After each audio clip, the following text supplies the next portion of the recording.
I am Lisa Larson. I am the founder of Mindful Corporate Mastery. I'm joined by Rasha Proctor. Rasha, would you like to introduce yourself?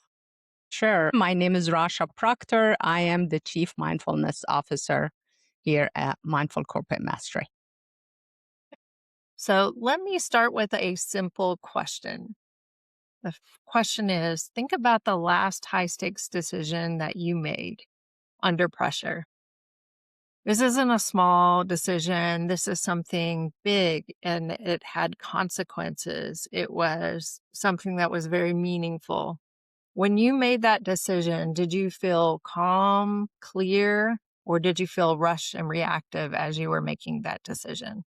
I'll give you a minute or so to think about that decision. Was it calm and clear or rushed and reactive? What you may not realize is what's happening to you is you're not just making decisions all day long. You're making them while your cognitive clarity is starting to slowly degrade. It doesn't matter what every decision that you make, big or small, is drawing from that same mental capacity that you have. And you're doing this likely with no reset. So if this is happening to you, I, as a leader, when I was an executive in corporate world, I'd be making decisions all day long. I'd be going from meeting to meeting, back to back meetings. I would get interrupted throughout the day. And as I was making all of those different decisions, I was drawing from that mental capacity. And what does that mean? I thought I was performing well. I was executing well. I thought that I was making amazing decisions with calm clarity. But what's actually happening to you is your decision quality is declining in real time. So today, what we're going to show you is we have developed a tool where you can begin to reset and gain that mental clarity. All right, let me talk about these three forces that are working against you. The first one is cognitive fatigue. What this means is that your bandwidth is finite. Every decision that you make is draining that mental clarity that you have. The second force that's working against you is context switching. And what that means is you probably had it, you're context switching because somebody's interrupting you with a Slack message. You might get a text message. If you're working in the office, it's somebody popping their head into your office, or it's your boss saying, "Hey, I got a quick question." All of those things are working against you, and that is context switching. So you're going back and forth. Maybe you've been right in the middle of making a really big decision. You have to really think hard about it. You're doing a strategy. When you are interrupted, you are losing about 40% of your decision capacity each time you're getting mentally interrupted. That means, and what happens to me is what I'll do is I'm thinking about something, somebody interrupts me, and then I go back and I mentally say to myself, okay, now where was I? That's that interruption. That's where you're losing that capacity. The last thing that's happening with decision degradation is pressure bias. And what is pressure bias? So, as an executive or leader, a lot of people are looking to you to make decisions quickly. And in fact, sometimes we get rewarded for making that decision. We're decisive, we're making those decisions all the time. What is happening to you is as you get rewarded that for that activity, you're starting to mistake speed for clarity. And we sometimes make reactive decisions as opposed to the strategic ones. All right. Now I want to take a moment to make this real for you. Let's move away from theory and assess how you personally are operating when you're under pressure. Let's take 2 minutes. You'll see a QR code here on the screen. If you use your phone to grab that, that will take you to an assessment. Bo has also dropped that assessment into the chat. What you want to do is this is your decision making clarity, not somebody else's, not your team's, not aspirational or what you wished your decision clarity was. It's more about you personally. Answer this based on your most recent high stakes decision. And once you're done, write down your score because we're going to use that later. I'm going to give you a couple of minutes to take the assessment. And also, if you want to follow along on the screen, I'm going to flip over to here are the questions that you'll see.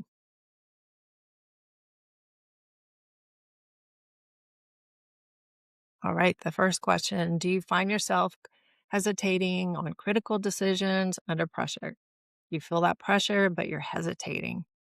Sometimes that shows up as, oh, I need more information. I can't make this decision just yet. A second one is, do you find yourself procrastinating or delaying a decision?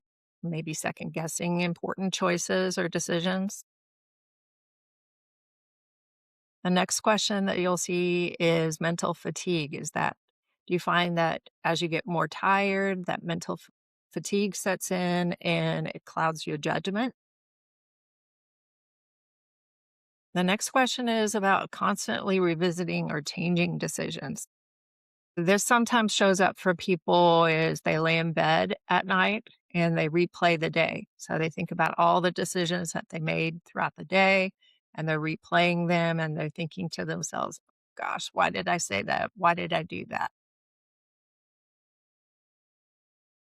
Next question is around urgency. Do you find yourself defaulting to urgency, meaning I need to do this quickly, or if somebody interrupts you, and they bring their priority to you, you feel compelled to jump on that one quickly.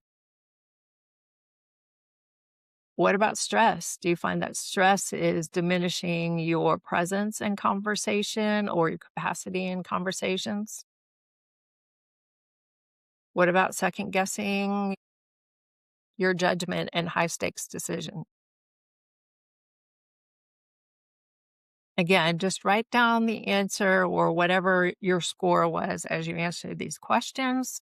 And then the last one is around growing responsibility. So as your responsibility gets bigger and expanding, you find that your decision capacity is shrinking.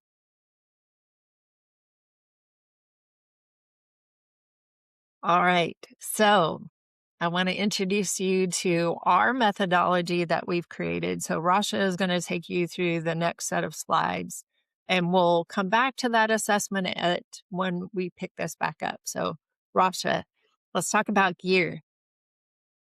All right. Welcome to Gear, everyone. Is a decision-making framework that we develop, as Lisa mentioned.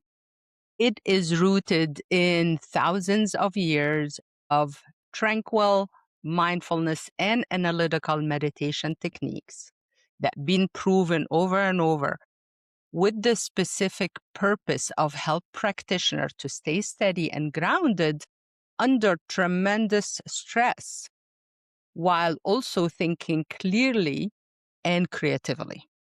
So this is really, really important. And of course, we took these processes and adapted them to our modern high pressure environments. As you can see here, gear is a loop. So you will be repeating that process as you make decisions and to help you address problem solving. The letter G stands for ground. And the purpose of it here is to help the body stay calm and stabilize the nervous system. Nobody want to be making decision when they are triggered. It's not helpful at all. The E stands for explore. And what we're trying to do here is we're trying to examine the situation, our reaction to it with curiosity, not judgment. Judgment, again, it is not helpful. It doesn't add anything. The third piece of it is called attune or attunement. And what we're trying to do is attune to our internal and external pressures. A lot of time, these specific pressure are the reason we make decisions. So what we're trying to do is connect to them, but also from there understand what is real, true pressure and risk versus what is worry and assumption. And within that space, also, once we have that clear, we come up with a new way, think outside of the box to come up with new ideas. And the last step of it is called resolve, where from there we make small, deliberate, and measure steps. And then we start again. All right. So we're going to start practicing here together. To start the practice, close your apps, maybe mute your phone.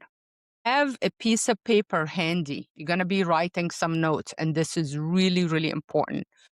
Science and from our experiences with many of our clients is when you write things, take them out of your head into the piece of paper, clear space for you to help you make better decisions.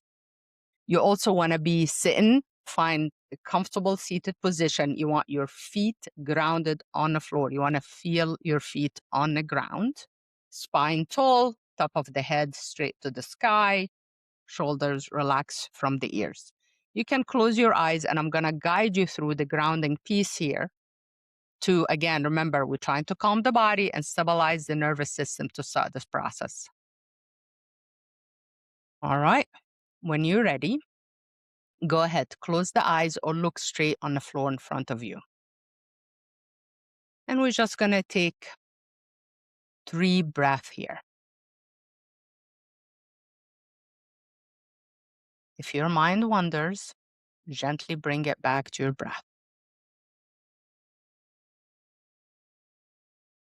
Focusing on the tip of the nose, cool air coming in, warm air leaving the body.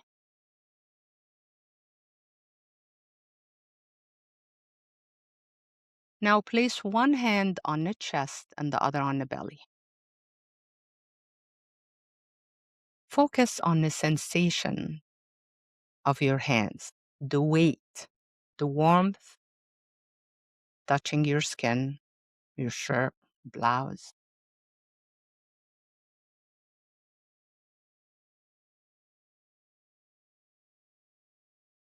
Stay focused on the sensations. If your mind wanders or judgment come up, just let that go.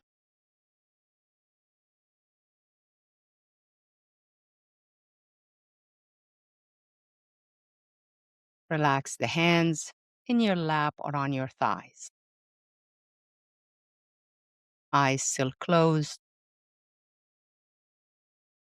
Press your feet into the ground, feeling that connection to the earth. Relax your feet, your knees, your legs. Relax your hips into your chair.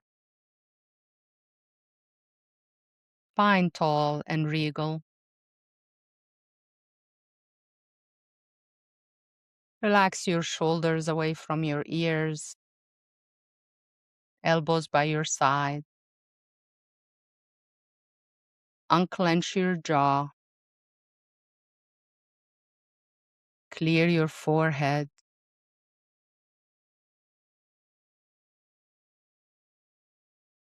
Steady and relaxed breathing here.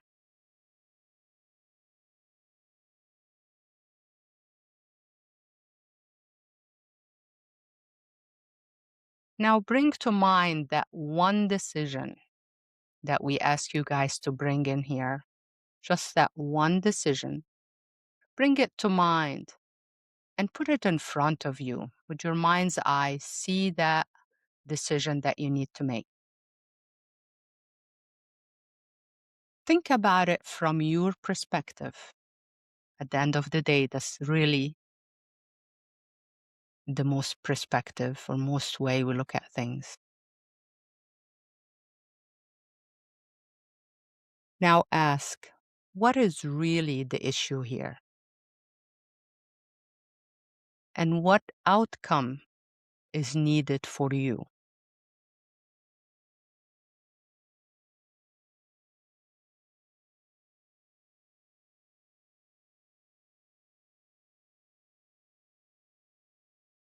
When you're ready, go ahead, open your eyes, and write down on that piece of paper everything that came to mind. Everything. Write it down on that piece of paper, including the issue, possible solutions your brain came up with. Just write it all down. Remember, take it from your head into the paper. This step is really, really important, you guys. It moves our nervous system from being triggered and activated to a sharp focus and intentional thinking. This is not woo, this is science, and it's our wiring as humans.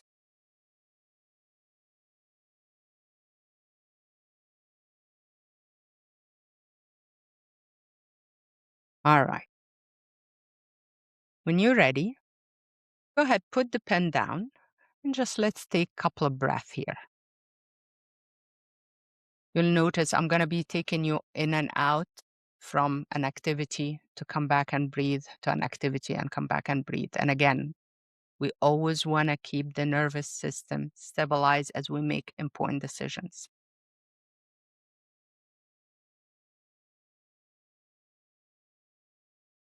Now, in the exploring phase, we're going to be looking at everything you wrote down from the lens of facts, story, and assumption. Let me explain this before we start writing them down. Fact is things that we know 100% that are true and verifiable. An example will be the time right now is 12:28 Central Time. You're looking at your watch, you're looking at your laptop or your phone. It is verifiable. That is a fact. Assumptions are things that we believe are true, but they really come from either past experience or someone that we trust told us about it. And they are often predictions. They are needed, but they are prediction. It's very, very important for us to be aware of that. So an example would be you believe or you heard that Alaska is really cold in April. So unless you are in Alaska right now, unless you check the weather, that is an assumption that is well known. People share it, talk about it. But still, for today, at this moment, is it really, really cold? What does that mean? Unless you confirmed, it is an assumption. All right. Take that a little bit deeper. Stories. Stories are interpretation of a situation that you're going through, and they are often emotionally charged. Going back to the Alaska example, say you have to go to Alaska and you're packing and you check the weather is cold. If you live in a cold state, you'll probably like, God, another cold weather. If you are in a warm state, you may be feeling, thank God, I get to run away from the heat. Either way, there is an emotion attached to that experience. There's an interpretation, and that interpretation on top of it, and emotions. So this is really important because when we make decisions, sometimes we don't have the full story. So we have to, add these assumptions and these stories for us to get the full pictures. But it's very, very important for us to be really clear on the distinction. Now go ahead, just take a breath, relax there. Okay. So look at everything you wrote so far. And I would like for you to put under the decisions that you need to make and the solutions, everything that you wrote so far, I want you to put an F for fact, A for assumption, S for a story, right next to each one of the statements that you wrote so far. No judgment. That's how we function as humans. If it's a combo, go ahead, put a combo, the F and the A or the F and the S.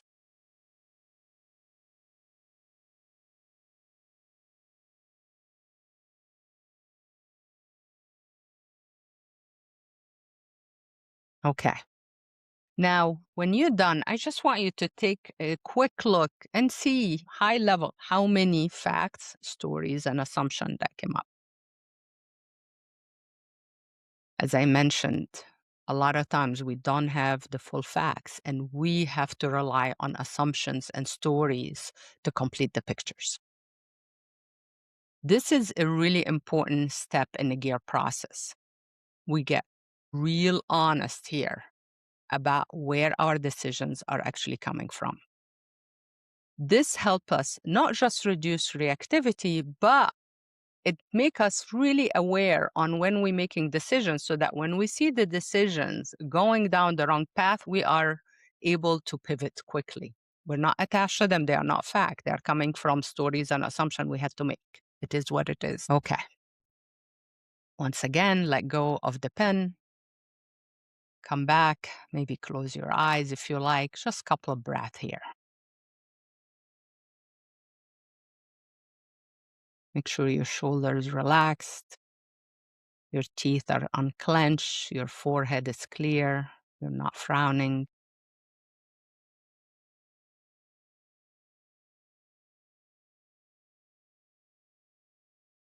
All right. When you're ready, go ahead, open the eyes. And now I want you to think of internal and external pressures that you feel and experience. I want you to name them. Take them out of your head into the paper. Use simple description. Things like revenue pressure, money pressure, executive pressure, partner pressure, time pressure, legal risk, whatever you need to write down, just please go ahead, take all the pressures that you're feeling and put them in here on the paper in front of you. It can even be your own internal pressure, your own need to win, to succeed, whatever it is. Okay. Remember the fact, story, and assumption, same thing. We as human, that's how we function. We have facts, we have stories, we have assumptions, and they just always running around in our heads. So looking at all the pressures that you wrote, there are some real pressure. You have to pay the bill tomorrow. That's a real pressure. Your arm is broken. You have to rely on this arm. That's a real pressure, whatever it is, right? And then there are some other ones that coming from a sense of worries or fear or whatever. We still need to honor this. So I would like you to go looking at all the pressures that you wrote and right next to them are for real and you for worries, for something that you feel it, but it's not actually something that have to happen right now. And when you're done, go ahead, put the pen down, just come back, focus on the tip of the nose, cool air coming in, warm air leaving the body.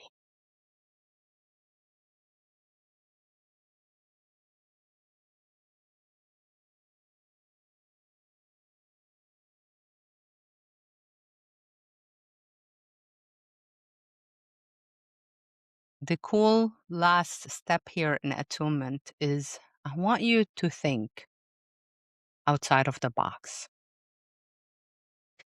Come up with a very unconventional solution to the decision that you have to make. Something totally out of the ordinary. Call it crazy, call it wild, whatever you want to call it. But I want you to think outside of the proverbial box. Crazy solutions may be coming to your mind. That is okay. Keep them coming. Totally outside of the box. All right. Now, this unconventional solution that you came up with or wild idea, I would like for you to see if you can fold it into your decision somehow. How can you, even if that mean you maybe incorporate smaller pieces of it? It can be anything. Maybe ask for more money or, I don't know, ask for more time, ask for different help, talk to a mentor, hell, go talk to a therapist, whatever you need. Just see if you can take some components and put that into your solution. In the attunement step in gear here, what we do is we stress test our thinking before we commit to direction. We want to make sure that we actually solving the real problem. A lot of times we ended up solving symptoms instead of the root cause. And because we're not doing that, it either blow up or become something totally different. And we are very confused, or it even get repeated. So what we're trying to do here is reframe the decision to find genuine solutions. When we are in stress, we default always to the same answers over and over and over. So we're trying to look outside of the box and actually look for true solutions.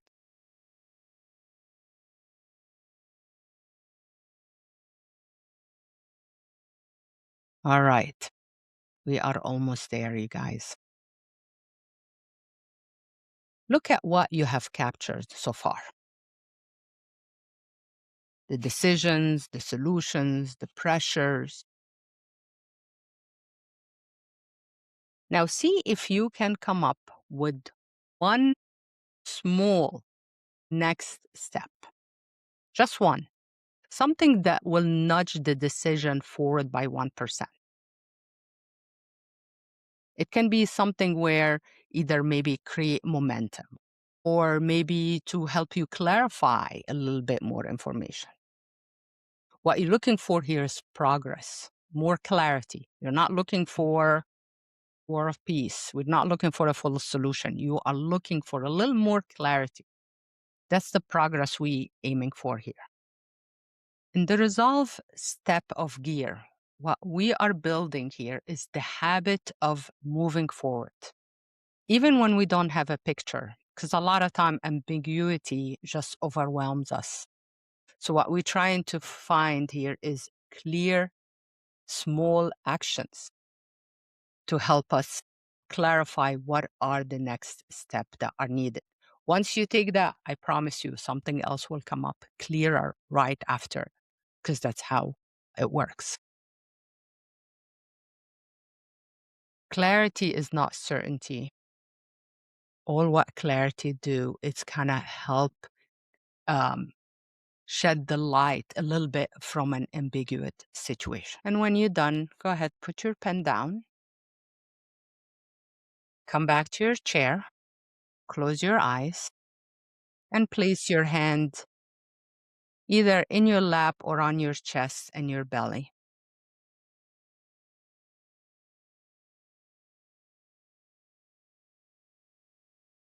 You have done the work. The decision is out of your head into the paper now. And when you're ready, go ahead, open your eyes and relax the hands. Okay, Lisa. All right. Thank you, Rasha. Thank you so much. So let's do a little bit of self reflection. So when you came into this session, I know we were a little scattered because we had some technical difficulties, so we're a little frazzled. I know I was, but when you were thinking about the decision that you had to make, did your brain feel scattered? Were you feeling reactive, thinking about all the different steps? Or maybe it was even just you had so many decisions that you needed to make. You were having a hard time just focusing on one decision. So that could be how you were feeling prior to the exercise. But then after you worked with Rasha and she took you through the gear process and you focused on that one decision, you separated facts from assumptions and stories. You looked at all the various options. She walked you through the attunement phase where you started to label and voice what are the pressures that you're actually feeling. And then the last part was taking one step to move the decision forward. So let's compare how you felt before the exercise, after the exercise. Was there anything that shifted for you? Did you have an aha moment when you were thinking about that decision prior to coming into the session? Did you have a moment of clarity? Did something come up for you like, "Oh yeah, that's it." All right. So let me tell you what is actually happening. And so this is bringing us a little bit back to the science. When we start to see some of these patterns that I described earlier in our session, these are not character flaws. These are just human nature, things that happen to us. There's no judgment here. And really, what we're trying to do is bring awareness for you. So, the first thing is urgency replacing clarity. We have often we think about things that we have to do speedy, reactively. So urgency is replacing clarity. Sometimes we'll get input coming into us and we feel like we have to hurry up and make a decision rapidly as opposed to slowing down. The next one is what Rasha showed you with that facts, assumptions, and stories is that assumptions can start to replace our evidence. And this is something that happens in groupthink. You could probably see sitting around a table in a meeting, somebody says something decisively, and everybody jumps on that if it was fact, but it turns out to be an assumption. Another thing that happens to us, and I know I sometimes fall into this situation, is overanalysis replaces progress. And what we mean by that is sometimes we delay making decision, we procrastinate, we wait for more data because we're afraid, we have fear of making that decision, either being judged, making a mistake, or being wrong. And then the last one, what Rasha was sharing with you in the attunement phase was that pressure shutting down creativity. Our brains are wired to keep us safe. And so what it does is it goes back and it looks in history and it goes with safe options. And what that typically means is you might even hear a voice in your head. So when Rasha was talking about that creative, wild, crazy idea that comes up, our brain starts to tamp that down and say, "Oh, that sounds too crazy. I couldn't do anything like that." So we don't get to explore some additional ideas. These aren't personality flaws. This is just the science around being able to pause, use the gear method to walk yourself through a decision and a little bit more clarity. Okay, you can apply what we just practiced in many different situations. So here it could be a personnel or workforce decision that you have to make. So it could be something that's related to the organization, to the team, to an individual person that's on your team. Could be company wide. Maybe it's a major strategy shift. It's a pivot market situation where you have to spend a little bit more time. There are a lot of options. A lot of people are really excited about market shifts and moving in a particular direction. The gear method is really, really great for negotiations. So when you're in the process of negotiating, emotions can run really high, and we can lose sight of what the objective is. And the last one is around crisis management. So, for those of us that have been in either IT or security or cyber, crisis management is a place where we are making lots and lots of decisions in a very, very short period of time. And this is where assumptions or stories or bias can start to uh, affect our thinking. The other place is that we've even had people that are in our cohorts that apply gear to non-work related situations. We've had people that have taken the gear method or the framework and they've applied it to their own personal situation. Do I want to spend all this money on this big fancy vacation, or this year we don't want to do that. We want to do something else. Or do I want to sell this house and buy another house? This is some of the things that you might use the gear method for. When we do our awakening performance program, as Rasha said early on, What we are doing is we are embedding meditation practices inside a decision clarity framework. So, having the chance to stop ourselves and reset. Why would we reinvent the wheel? As Rasha said, that's thousands of years of practice in being able to clear your mind so that you can make better decisions. All right, let's go back to that decision clarity score. So, that decision diagnostic earlier that we did. So, if you feel comfortable, let us know what you were feeling at the beginning when we started talking about the clarity score and you took your own personal test. Did you feel like you have high clarity? Did you score in the 0 to the 16 where you felt, "Hey, I'm amazing. I already have this all figured out," or was it more in the middle where you're starting to see some emerging friction? You're starting to see some decision fatigue. It may be that it's a very difficult time at work where there's a lot of things going on, a lot of moving parts all happening. This is where we start to see some cognitive decline and where we're doing some rework or mental load is quietly impacting your confidence or your efficiency.